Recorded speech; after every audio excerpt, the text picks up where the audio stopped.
Muita paz a todos. Em nome de Jesus. Então, nós temos uns minutinhos para a gente falar sobre essa doutrina maravilhosa, esclarecedora. E sempre os assuntos que são abordados, a gente busca essas informações nas obras básicas e nas obras complementares, né? Às vezes a gente tem, assim, uma determinada preocupação com relação a fontes, e a gente procura buscar essas fontes dentro da nossa doutrina, porque fica fácil a gente buscar esse entendimento. Segundo Emmanuel, mentor espiritual que, através do Chico, passou para a gente muitos ensinamentos, nós alcançamos a razão, passamos a saber o que é certo e o errado, nada mais, nada menos que 40 mil anos. A humanidade terrestre, compreendida os encarnados e desencarnados, chegamos ao conhecimento do certo e do errado há 40 mil anos. E a gente ainda tem uma certa dificuldade de ter um raciocínio lógico nas nossas buscas, nas nossas tomadas de decisões, quando fazemos, assim, as nossas escolhas. Segundo Emmanuel, ele nos coloca esse norte, esse roteiro, para que a gente possa, sim, pensar mais sobre nós. Porque eu acho que a doutrina espírita, esse eu acho por minha conta, porque não tem muito achismo na doutrina. A humanidade terrestre, ela divide em dois grupos. Os humanos e os desumanos. O problema da humanidade são os humanos. Temos uma dificuldade muito enorme de relacionarmos com fraternidade, com amor de irmão para irmão.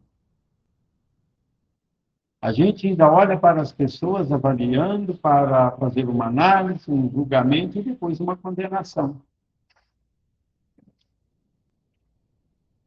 E o ser humano, no sentido verdadeiro da palavra humano, significa aquela pessoa desprovida de maldade, com um sentimento mais profundo, embasado na resignação, na compreensão, no amor ao próximo. A gente fala assim com uma certa ênfase. Não, eu sou humano. Quando a gente fala eu sou humano, quer dizer eu sou bom, eu sou do bem. Eu estou aqui na face da Terra com sentimentos aflorados. Sou incapaz de prejudicar, porque eu sou humano. Eu sei que eu erro, porque errar também é humano, considerando o nosso nível evolutivo. A gente vai errando, tem consequência? Tem. Mas chega um momento que, através da nossa vontade, da nossa determinação de acertar sempre, a gente começa a corrigir a trajetória.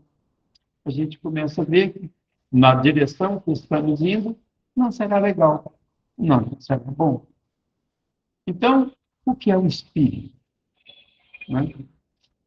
A gente fica, às vezes, imaginando que, peraí, eu sou espírito, mas eu sou esse corpo, eu estou escondido aqui dentro, eu me manifesto assim, por que os outros são diferentes? Segundo as explicações que estão no livro roteiro, na questão ou na lição de número 5, ele diz que entre a exposição, a atuação do nitrogênio, do urânio,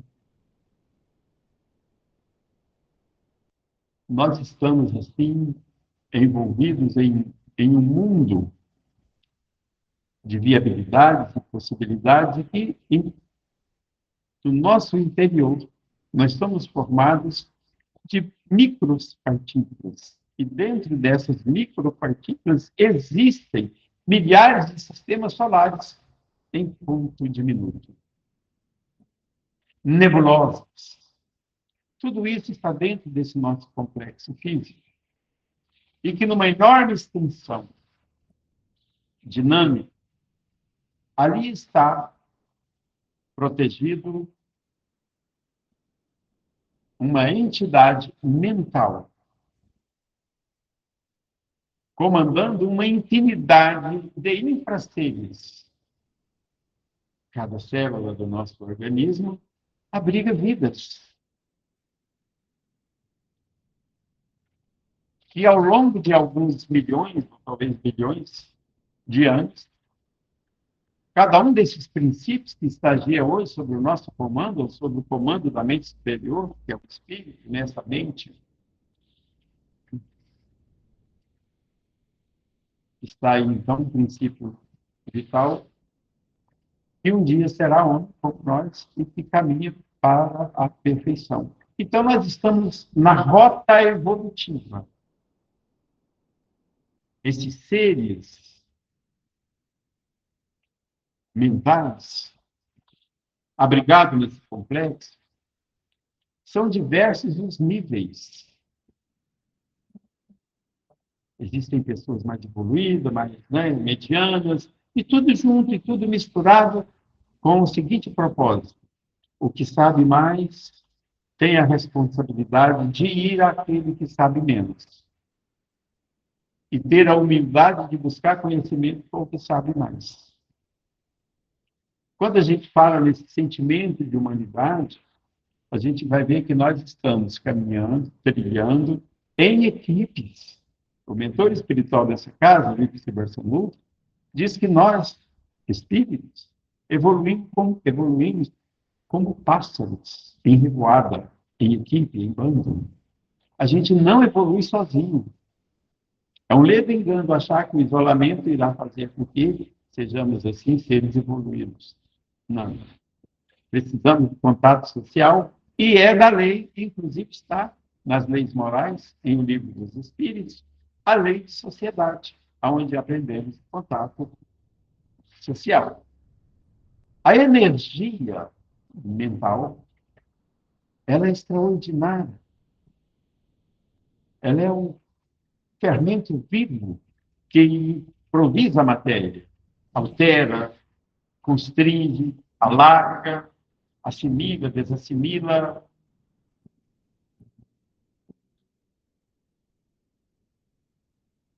Essa é a mente espiritual.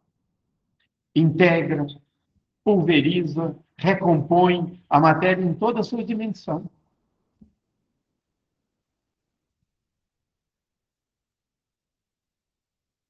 E é por isso que nós somos o que desejamos, o que decidimos. Nós possuímos o objeto do nosso desejo, do nosso querer. E estamos aonde preferimos. Alcançaremos, com certeza, ou a pequeno, ou médio, ou longo prazo, a vitória, ou a derrota. A estagnação de acordo com o que imaginamos. A imaginação é o ponto de partida para as realizações. Todas as realizações são imaginadas. Depois discutidas. Logo mais praticadas. E é materializado, então, o fruto dessa imaginação. Essa casa está passando por uma reforma, mas antes de iniciar foi pensado, foi imaginado. Depois discutido, uma feijoadinha aqui, eu estou nem da Vilma. Estou até precisando fazer a outra. E está se materializando.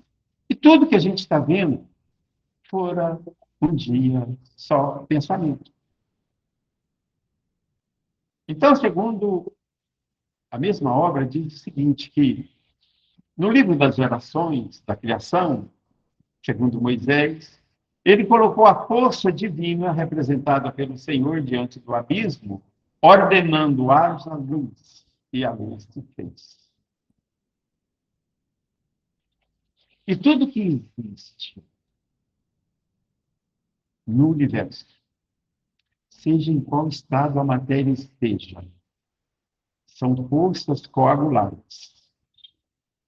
E é essa força que tem um poder extraordinário de materializar as coisas. Faça sim, e será feito. E nós, por nossas ideias, pelos nossos atos, pelos nossos pensamentos, pelas nossas atitudes, também proclamamos assim ao universo: faça-se o destino. E a partir de aí, a vida então providencia o que almejamos, o que buscamos na vida. Nós temos um poder extraordinário que é o poder da mente. Não sabemos praticamente nada da nossa mente. Nem nos guiar, nem pensar direito, a gente não sabe. Às vezes a gente hospeda assim pensamento que nem é nosso. A gente hospeda pensamento assim muito trivial, muito vulgar, diante do poder que temos de criar, de movimentar. Nós temos sentimentos, pensamentos, são ferramentas evolutivas. Mas de uma coisa a gente precisa ter sem certeza. Precisamos estar um pouquinho desconfiados dos nossos desejos. Porque nós decidimos o nosso destino. Não é algo. O que é definido é o nosso roteiro evolutivo. Mas como nós vamos caminhar por esse roteiro, isso aí agora é coisa nossa. E as tendências? Porque eu mesmo sabendo que o errado é errado, eu fico assim, às vezes, imaginando que podia dar certo. Uma dificuldade de trazer o certo para dentro do nosso coração, para a gente não ficar assim, refém dos atos que um dia precisamos corrigir. Alguma coisa que diz que algo que a gente quer muito é preciso ser sabatinado, é preciso ser, assim, investigado, porque ele poderá nos conduzir para uma situação de difícil retorno. A lei de atração, essa é uma lei universal. Também é a lei do retorno, também é chamada de lei de causa e efeito, de ação e reação. Nós escolhemos o caminho pelo qual vamos entrar. Então, nós estamos em uma determinada direção. Mas e essa direção? Eu preciso de alguém validar? Eu preciso de alguém falar que é certo, que eu tenho que fazer alguma coisa? Para que eu tenha coragem de fazer, para que eu tome a iniciativa? Será que é tão difícil pensar ou imaginar se o que eu quero é bom para mim, se é bom para o outro, se é bom para todo mundo? Será se eu não percebo que eu estou envelhecendo? Pior que está, né? Estou envelhecendo. Olha para o espelho e fala, não é o mesmo. Mas o espírito é o mesmo. É o espírito que para o corpo não é o mesmo. Mas nós somos o mesmo. O mesmo rapazinho, a mesma mocinha que olha para o espelho, é a mesma pessoa com toda a juventude. Mas o corpo esse que sofre as alterações, regido por leis próprias da matéria, ele modifica de vez em quando. Vai passando dias, meses e anos e a gente vai sentindo que alguma coisa mudou.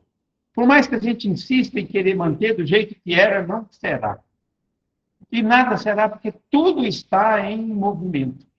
Mas o espírito aprende, ele raciocina, ele começa assim a fazer comparações. Eu era sadio, não estou mais.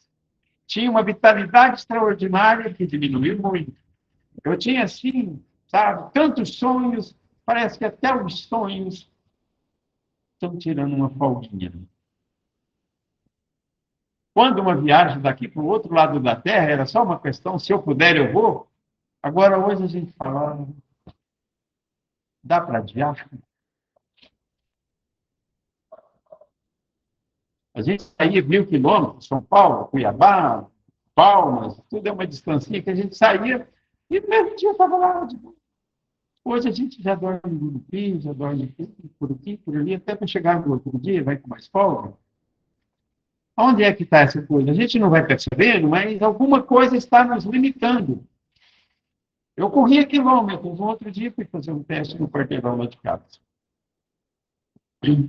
Cheguei a fazer a curva, né? Porque alguém viu eu saindo. A hora que eu fiz a curva, eu parei. A gente vê que não, sabe, não tem mais resposta, aquela resposta. E isso o espírito começa a pensar. Peraí, qual é o verdadeiro sentido da minha estada aqui e com estas, com as pessoas que compõem o meu meio? Porque tudo começa a me causar assim uma espécie de desconforto. Parece que tem muitas pessoas que deveriam mudar para eu ser feliz. E a gente não cai naquela ficha que se eu mudar, fica todo mundo feliz. Não precisa, porque se alguém não mudar, como que eu fico? Infeliz? Porque alguém não mudou? Né? Então, o roteiro da felicidade é o jeito de andar pelo caminho, por essa senda evolutiva. Eu posso ir do jeito que eu estou.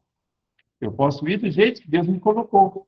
Porque eu estou na trajetória que é a inteligência absoluta, o amor absoluto, a justiça absoluta, que confiou em mim, está lá me aguardando. É só eu ir para lá. E Jesus fala assim, olha, se está difícil, está tudo complicado, vinde a mim, vem, eu te alivio. O meu fardo é leve, o meu jugo é suave, vem para cá, vamos caminhar comigo. A gente vai assim, né? Eu, Jesus de cá, e você daqui, a gente vai conversando, eu vou te dando umas ideias, e quando você vê, a gente já está lá na frente. Quantas pessoas se vangloriam por ter feito essa convecção de uma vida muito agitada para uma vida religiosa, recatada, cumprindo a lei de amor, olhando para as pessoas e imaginando o que posso fazer. O nosso destino vai sendo decidido e nós vamos caminhando de uma maneira agradável pela vida. O pontapé inicial é a gente olhar para a gente. Eu preciso me conhecer. Eu preciso saber dos meus limites, das minhas possibilidades. Eu posso tornar viável a minha alegria, a minha felicidade. Eu posso estar ao lado de quem precisa que eu esteja. Eu posso ser aquele alguém que Deus enviou para consolar, para levantar a moral, para avivar a esperança, para mostrar que a gente consegue, que a gente dá conta. Que a vida é fácil, mas nós botamos muitos ossos, tantos obstáculos. Mas a vida é fácil, ela só precisa ser vivida. Acontece que muitas das vezes a gente fica querendo ser outra pessoa, outro alguém. Parece que a gente acha que o mundo está muito colorido para os outros e o nosso ainda está em preto e branco, um pouquinho assim fumaçado. Mas o jardim que nós vamos encontrar no céu das nossas virtudes, ele não é um jardim que a gente vai chegar lá e ele está pronto. A gente vai chegar lá e está lá o espaço para você construir o seu jardim. Propriamente, analisando por esse ano, propriamente dito, não tem inferno. Se a gente for analisar assim de uma maneira mais profunda, existe céu mal cuidado. Sabe? Aquele céu que você deixa, aquele jardim que você deixa os espinhos crescer, para onde você vai, você não tem assim como não ser incomodado e você está sentindo a dor do não ter feito. Nós construímos o nosso estar. Estaremos amanhã melhor. Segundo o Emmanuel, ele diz que estaremos na nossa vida próxima, caminhando na estrada que construímos hoje. Nós estaremos em companhia das pessoas que cativamos hoje, ou que prejudicamos, porque a lei da atração, ela é assim. A gente provoca a lei, e a lei nos devolve como sendo, assim, o foco dos nossos interesses. o objeto do nosso desejo. Aquele que prejudicamos ou ajudamos, ele passa a gravitacionar em torno de nós, pelo bem que fizemos ou pelo mal. As pessoas estão querendo justiça, as pessoas estão querendo liderança. Há casos em que a gente não percebe, mas destruímos assim sentimentos, pisamos em flores, trapaceamos com sentimentos. E como a coisa é em nosso favor, a gente acha que está tudo certo. Nós estamos vendo no livro Ação e Reação, a Vilma Matualga não sabe disso, mas quem teve presente, quem teve presente lá sabe. O cidadão, em uma existência anterior, ou em várias, mais de 1000 anos, ele está fazendo coisas erradas. E hoje ele está internado em um corpo todo limitado, enfermo, e não tem uma noção da razão. Fica olhando para a mãe, que foi a sua companheira de erros e de desvios há mais de 1000 anos. Mas uma vez caiu a fichinha dela e ela aceitou recebê-lo como filho. E quem viveu sempre assim, nos salões coloridos dos palácios, com títulos e poderes, agora não tem o que comer.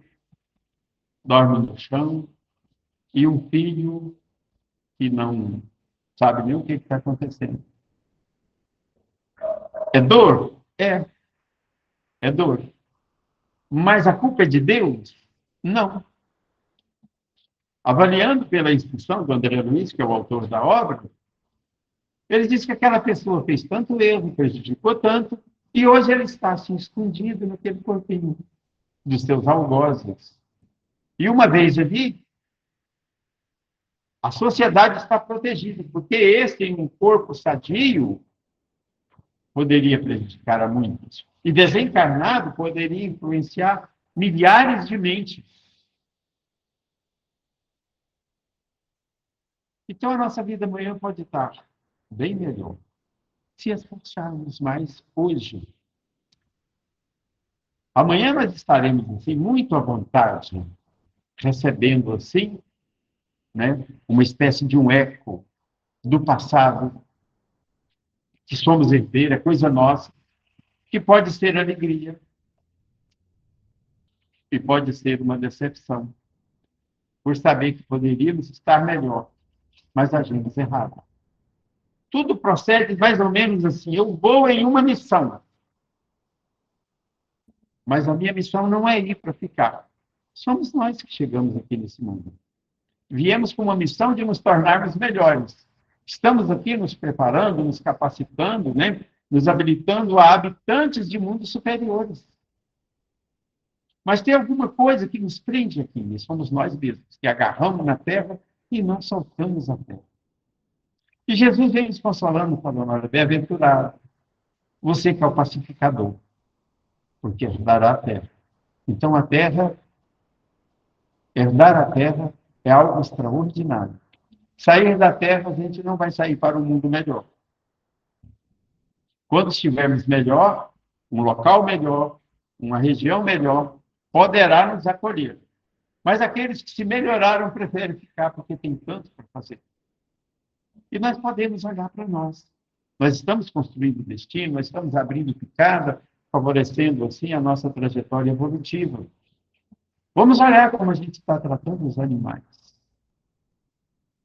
Poluindo o ar, as águas.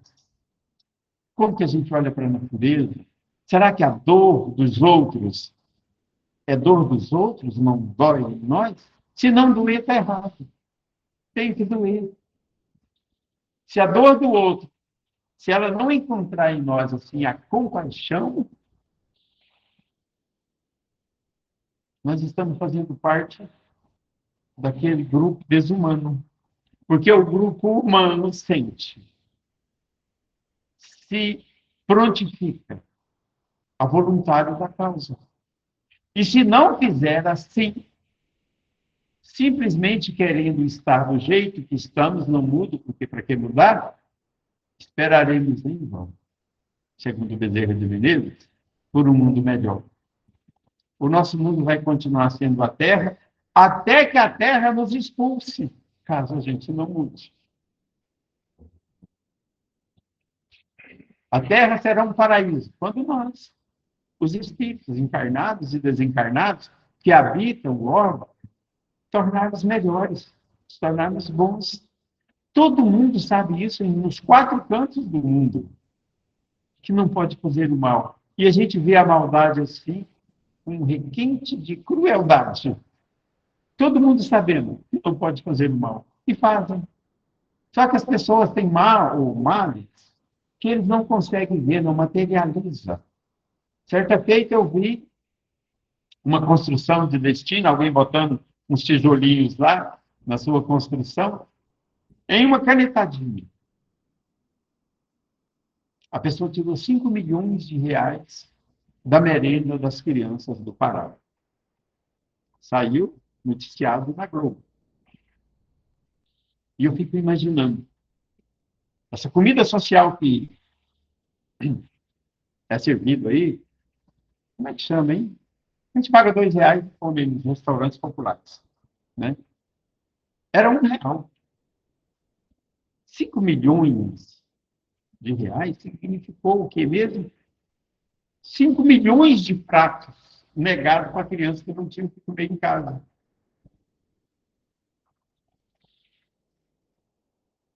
Mas quem tomou essa atitude, com certeza, tinha milhares de Nelore no seu passo.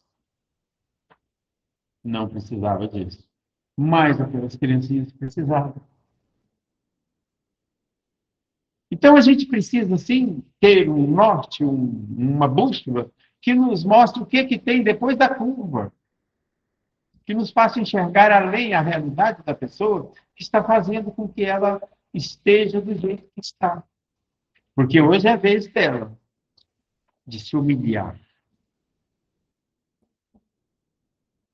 Humilhar o seu orgulho.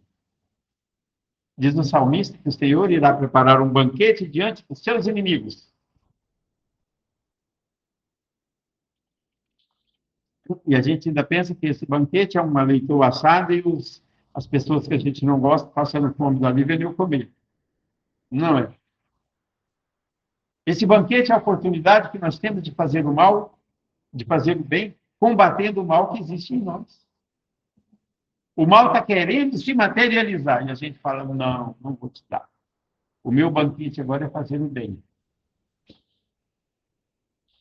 Então, nós temos essa oportunidade agora de decidir o que iremos fazer de nós. Aonde estaremos agindo do jeito que eu estou agindo? É possível melhorar? Existe mais alguém na sociedade?